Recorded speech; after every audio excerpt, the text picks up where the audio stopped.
السلام علیکم ورحمۃ اللہ وبرکاتہ۔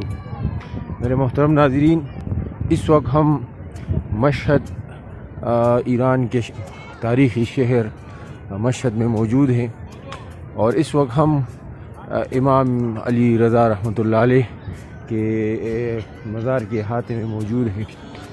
یہ امام علی رضا رحمۃ اللہ علیہ کا روز مبارکہ ہے، اور یہاں پر ہزاروں لاکھوں لوگ وہ آتے ہیں، اور وہ آتے ہیں اور یہاں پر ان کی اعلیٰ درجات کی فاتح خوانی کرتے ہیں۔ آپ دیکھ سکتے ہیں لاکھوں ہزاروں لوگ اس احاطے موجود ہیں، اور وہ امام علی رضا رحمۃ اللہ علیہ کی روزے کی زیارت کراتے ہیں، ان کی اعلیٰ درجات کے لیے فاتح خوانی کرتے ہیں۔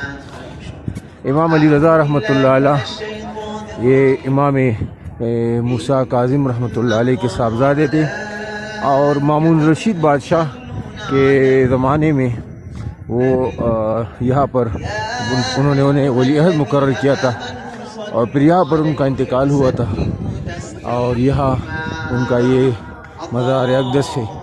آپ دیکھ سکتے ہیں ہزاروں لوگ، لاکھوں لوگ احاطے موجود ہیں۔ یہ وسیع احاطہ ہے۔ اللهم صل على محمد وآل محمد وعجل فرجهم۔